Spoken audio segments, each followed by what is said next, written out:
Hi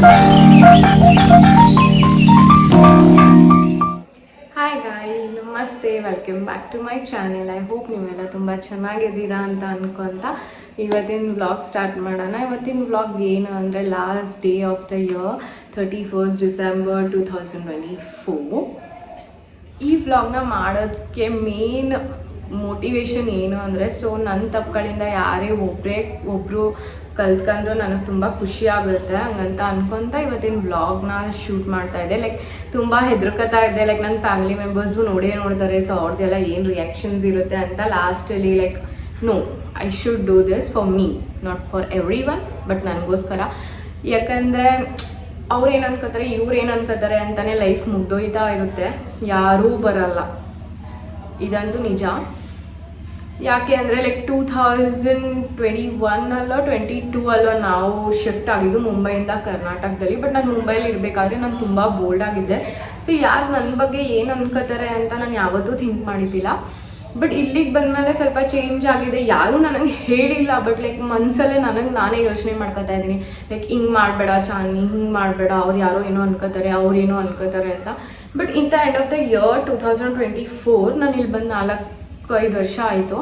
so ಇದರಲ್ಲಿ ಏನು ಗೊತ್ತಾಯಿತು ಅಂದರೆ, ಯಾರೂ ನಿಮಗೋಸ್ಕರ ತಲೆ ಕೆಡ್ಸ್ಕೊಳ್ಳಲ್ಲ, ಎಲ್ಲ ಬಂದು ಅಡ್ವೈಸ್ ಕೊಡ್ತಾರೆ ನಿಮಗೆ, ಹಿಂಗೆ ಮಾಡು ಹಾಗೆ ಮಾಡು. ಬಟ್ ಅವ್ರು ಮಾಡ್ತಾರೋ ಇಲ್ವೋ ಗೊತ್ತಿಲ್ಲ, ಬಟ್ ಅವ್ರು ಎಕ್ಸ್ಪೆಕ್ಟ್ ಮಾಡ್ತಾರೆ ನಮ್ಮ ಕಡೆಯಿಂದ ಮಾಡೋಕ್ಕೆ. ಸೊ ಆ ತಪ್ಪುಗಳನ್ನೆಲ್ಲ ನೀವು ಮಾಡಬೇಡಿ. ನಿಮಗೇನು ಅನಿಸುತ್ತೆ ಅದು ನೀವು ಮಾಡಿ, ಬಿಕಾಸ್ ಈ ಲೈಫ್ ನಿಮ್ಮದು ಅಂತ ಅಂದ್ಕೊಂಡಿದ್ದೀನಿ. ಸೊ ವರ್ಸ್ಟಲ್ಲಿ ಮಾತಾಡಲ್ಲ. ಸೊ ನಂಗೆ 2024 ಏನು ಅರ್ಥ ಆಯಿತು ಅಂದರೆ, ನಾನು ಏನು ಮಾಡಬಾರ್ದು, ಏನು ಮಾಡಬೇಕು ಅನ್ನೋದಕ್ಕಿಂತನೂ ನಾನು ಏನು ಮಾಡಬಾರ್ದು. ಸೊ ಎಲ್ಲರಿಗೂ ಫಸ್ಟ್ ಪ್ರಯಾರಿಟಿ ಕೊಟ್ಕೊಂಡು, ಇಲ್ಲ ಫಸ್ಟ್ ಅವ್ರ ಕೆಲಸ ಮಾಡ್ತೀನಿ, ಇಲ್ಲ ಫಸ್ಟ್ ಅವ್ರಿಗೆ ಮಾಡ್ತೀನಿ, ಯಾರೂ ಮಾಡಲ್ಲ. ಟ್ರಸ್ಟ್ ಮೀ, ಎಲ್ಲರಿಗೂ ಅವ್ರ ಲೈಫ್ ಅವ್ರ ಇಂಪಾರ್ಟೆನ್ಸೇ ಇಂಪಾರ್ಟೆಂಟ್ ಆಗಿರುತ್ತೆ. ನೆಗೆಟಿವ್ ಪಾರ್ಟ್ನ ಯಾಕೆ ಡಿಸ್ಕಸ್ ಮಾಡಬೇಕಲ್ವಾ, ಪಾಸಿಟಿವ್ ಟಾಪಿಕ್ನ ನಾವು ಡಿಸ್ಕಸ್ ಮಾಡಬೇಕು. ಸೊ ನನಗಂತೂ ಪಾಸಿಟಿವೇ ಇಷ್ಟ, ನೆಗೆಟಿವ್ ಕಡೆ ಹೋಗೋಕ್ಕೆ ನಂಗೆ ಇಷ್ಟ ಆಗಲ್ಲ. ಬಟ್ ಏನು ಗೊತ್ತಾ, 2024 ಪಾಸಿಟಿವ್ ಅಂತ, ಆ್ಯಸ್ ಅ ಚಾನ್ನಿ ಇಯರ್ ಚೆನ್ನಾಗಿದ್ದಿಲ್ಲ, but as a mother of a son it was a very good year. ನನಗಂತೂ ತುಂಬಾ ಇಷ್ಟ ಆಗಿದೆ, ಲೈಕ್ ಆ್ಯಸ್ ಅ ಮದರ್. ಯಾಕಂದರೆ ನನ್ನ ಮಗ ಒಂದು ಪುಟ್ ಹೆಜ್ಜೆ ಹಾಕೋದಾಗಿರಲಿ, ಆ ತೊದಲು ಮಾತು ಅವೆಲ್ಲ ಕಲ್ತಿರೋದು ಈ ವರ್ಷನೇ. ಸೊ ನಂಗೆ ತುಂಬಾ ಖುಷಿನೂ ಇದೆ ಆ ವಿಷಯಕ್ಕೆ. ಪ್ಲಸ್ ನಾನು ನನಗೋಸ್ಕರ ಏನು ಸ್ಟ್ಯಾಂಡ್ ತಗೊಂಡೆ ಈ ವರ್ಷ ಅಂತ ಬಂದರೆ, ಲೈಕ್ ನಾನು ನನ್ನ ಯೂಟ್ಯೂಬ್ ಚಾನೆಲ್ನ ಸ್ಟಾರ್ಟ್ ಮಾಡಿದೆ. ನಾನು ಯೂಟ್ಯೂಬ್ ಚಾನಲ್ ಸ್ಟಾರ್ಟ್ ಮಾಡಿದಾಗ ರಿಲೇಟಿವ್ಸ್ ಇವರು ಸಬ್ಸ್ಕ್ರೈಬ್ ಮಾಡ್ಕೊಂಡು 60 ಇದ್ದರು ಅಷ್ಟೇ. ಬಟ್ ಇವತ್ತು ಲೈಕ್ 170 ಡೈಲಿ ಒಬ್ಬೊಬ್ಬರು ಸಬ್ಸ್ಕ್ರೈಬರ್ಸ್ ಆಯ್ತಾ ಇದ್ದಾರೆ. ಸೊ ಪ್ರತಿಯೊಬ್ಬರು ಸಬ್ಸ್ಕ್ರೈಬರ್ಸ್ಗೆ ಥ್ಯಾಂಕ್ ಯು.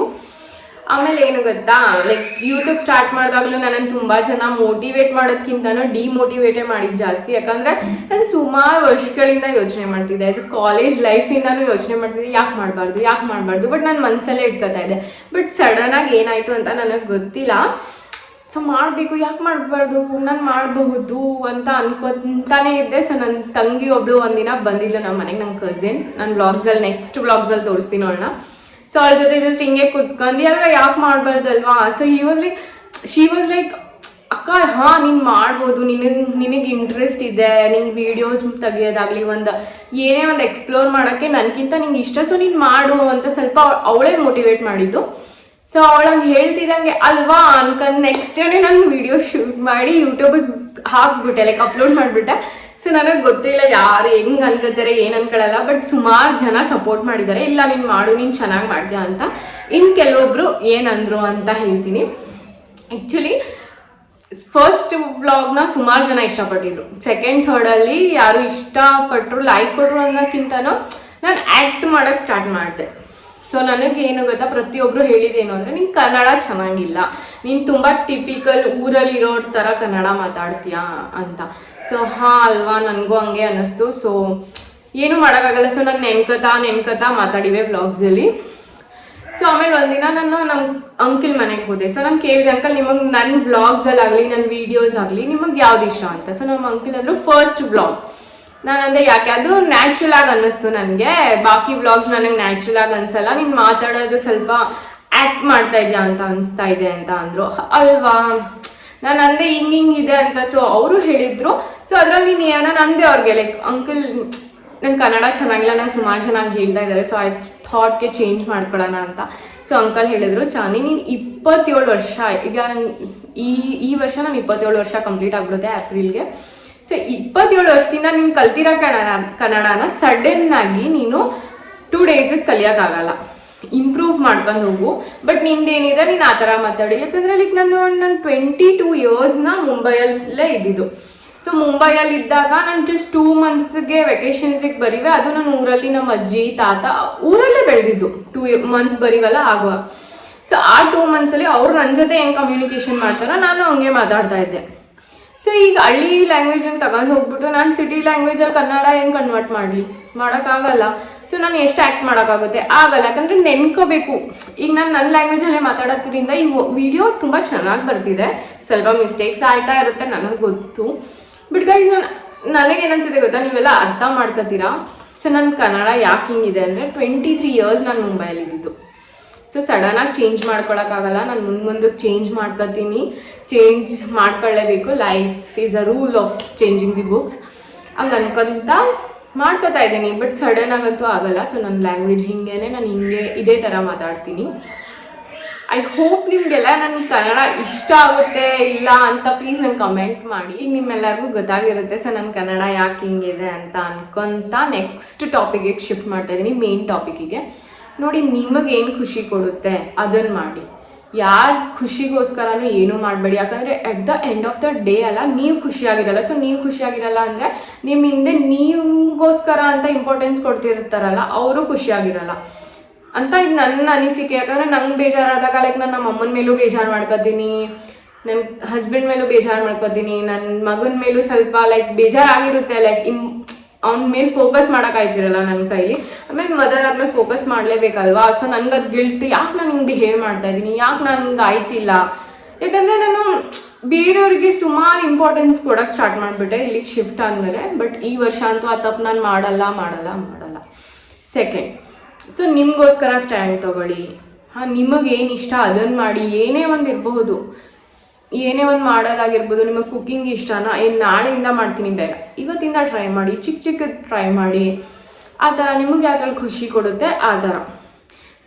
ಸೊ ನನಗೂ ಕುಕ್ಕಿಂಗ್ ತುಂಬ ಇಷ್ಟ. ಸೊ ಕುಕ್ಕಿಂಗಲ್ಲಿ ತುಂಬ ವೀಡಿಯೋಸ್ ಮಾಡಬೇಕು, ಯೂಟ್ಯೂಬಲ್ಲಿ ತುಂಬಾ ರೆಗ್ಯುಲರ್ ಆಗಿರಬೇಕು ಅಂತ ಅನ್ಕೊಂಡಿದ್ದೀನಿ. 2025 ನಾನು ಅದೇ ಫೋಕಸ್ ಇಟ್ಕೊಂಡಿರೋದು. ರೆಸೊಲ್ಯೂಷನ್ ಅಂತ ಏನೂ ಇಲ್ಲ ನಂದು, ಯಾಕಂದರೆ ನನ್ನ ಕೈಲಿ ಫಾಲೋ ಮಾಡೋಕ್ಕಾಗಲ್ಲ. ಬಟ್ ಅನ್ವೈಸ್ ನನ್ನ ಕಡೆಯಿಂದ ಒಂದು ಇಂಪಾರ್ಟೆಂಟ್ ಅಡ್ವೈಸ್ ಕೊಡಬೇಕು ಅನ್ಕೊಂಡಿದ್ದೀನಿ ನಿಮ್ಮೆಲ್ಲರಿಗೂ. Age is not a matter. But ಏನು ಗೊತ್ತಾ, ಏನೇ ಒಂದು ಸ್ಟಾರ್ಟ್ ಮಾಡಬೇಕು ಅಂತ ಅನ್ಸಿದ್ರೆ ಲೈಕ್ ಪೇಂಟಿಂಗ್ ಮಾಡೋದಿರ್ಬೋದು, ಇಲ್ಲ ಕುಕ್ಕಿಂಗ್ ಮಾಡೋದಿರಬೇಕು, ಇಲ್ಲಾಂದರೆ ನಿಮ್ಗೆ ಬುಕ್ ರೀಡ್ ಮಾಡಬೇಕು ಅಂತ ಸ್ಟಾರ್ಟ್ ಮಾಡಬೇಕು ಅಂತ ಏನೇ ಒಂದು ಅನ್ಕೊಂಡ್ರು ಪ್ಲೀಸ್ ಸ್ಟಾರ್ಟ್ ಮಾಡಿ. ನೆಕ್ಸ್ಟ್ ಅದು ವರ್ಕೌಟ್ ಆಗುತ್ತೋ ಇಲ್ವೋ, ಏನೇ ಒಂದು ಬಿಸ್ನೆಸ್ಸು ಸಹ ಮಾಡಬೇಕು ಅನ್ಸಿದ್ರೆ ಮಾಡಿದ್ಮೇಲೆ ನೆಕ್ಸ್ಟ್ ನೋಡೋಣ. ಮಾಡೋಕ್ಕೆ ನಾವು ಎದುರಿಕೋತಾ ಇದ್ರೆ ನಾವು ಲೈಫಲ್ಲಿ ಏನೂ ಮಾಡೋಕ್ಕಾಗಲ್ಲ. ಆಮೇಲೆ ಅವ್ರೇನು ಅನ್ಕೋತಾರೆ, ಇವ್ರು ನಿಜವಾಗ್ಲೂ ಏನು ಅನ್ಕೋತಾರೆ ನನಗಂತೂ ಗೊತ್ತಿಲ್ಲ. ಯಾಕಂದರೆ ಯಾರು ಏನೂ ಸಪೋರ್ಟ್ ಮಾಡೋಕ್ಕೆ ಬರಲ್ಲ. ಸೊ ಇದನ್ನು ನಾನು ಕಲ್ತಿದ್ದೀನಿ 2024ಅಲ್ಲಿ. ಲೈಕ್ ಯೂಟ್ಯೂಬ್ ಸ್ಟಾರ್ಟ್ ಮಾಡಬೇಕಾದ್ರೂ ನಾನು ಯಾರನ್ನೂ ಕೇಳಲಿಲ್ಲ. ಯಾಕಂದರೆ ನಂಗೆ ಗೊತ್ತಿದೆ, ನಾನು ಕೇಳಿದ್ರೆ 10ಅಲ್ಲಿ 6 members ಹೇಳ್ತಾರೆ, ಮಾಡಬೇಡ, ನಿನ್ನ ಕೈಯಲ್ಲಿ ಆಗಲ್ಲ, ನಿನಗೆ ಮಗು ಇದೆ, ನಿನ್ನ ಮಗ ಇದ್ದಾನೆ, ನೀನು ಹೆಂಗೆ ಹ್ಯಾಂಡಲ್ ಮಾಡ್ತೀಯಾ ಅಂತ. ಬಟ್ ನಾನು ಯಾರನ್ನೂ ಕೇಳಲಿಲ್ಲ. ಜಸ್ಟ್ ತಗೊಂಡೆ ಫೋನ, ಶೂಟ್ ಮಾಡಿದೆ, ಅಪ್ಲೋಡ್ ಮಾಡಿದೆ. ಸೊ ಅಪ್ಲೋಡ್ ಮಾಡಿದ್ಮೇಲೆ ನಮ್ಮ ಮನೇಲಿ ಆ್ಯಕ್ಚುಲಿ ಎಲ್ಲರಿಗೂ ಗೊತ್ತಾಗಿದ್ದು. ಆ್ಯಕ್ಚುಲಿ ನನ್ನ ತಮ್ಮಂಗಾಗಲಿ ಪ್ರತಿಯೊಬ್ಬರಿಗೂ ತುಂಬ ಸರ್ಪ್ರೈಸ್, ನೀನು ಯೂಟ್ಯೂಬ್ ಚಾನಲ್ ಸ್ಟಾರ್ಟ್ ಮಾಡ್ದೆ ಅಂತ. ಅಂತ ಅಂದೆ. ಇಲ್ಲ, ಓಕೆ ಚೆನ್ನಾಗಿದೆ, ಬಟ್ ಇನ್ನೂ ನೀನು ಚೆನ್ನಾಗಿ ಮಾಡು ಅಂತಾನೆ ಹೇಳಿದ್ದು ಪ್ರತಿಯೊಬ್ಬರು.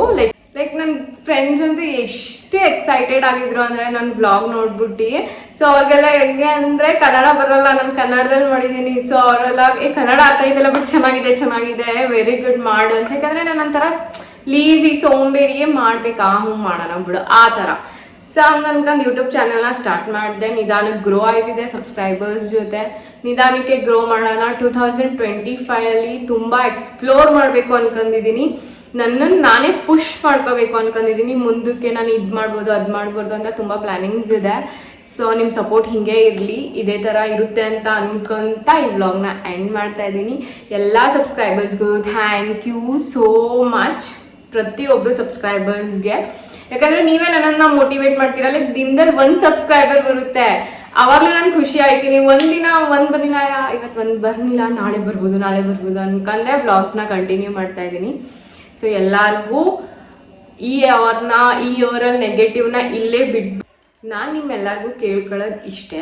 ಸೊ ಈ ವರ್ಷದಲ್ಲಿ ಏನು ನೆಗೆಟಿವ್ ಆಯಿತು, ಏನು ಒಂದು ಚೆನ್ನಾಗಿದ್ದಿಲ್ಲ, ಅದನ್ನೆಲ್ಲ 2024ಗೆ ನೆಗೆಟಿವಿಟಿನ ಬಿಟ್ಟು ಬರೀ ಪಾಸಿಟಿವಿಟಿನ ತಗೊಂಡು 2025ಗೆ ಮೂವ್ ಮಾಡಿ.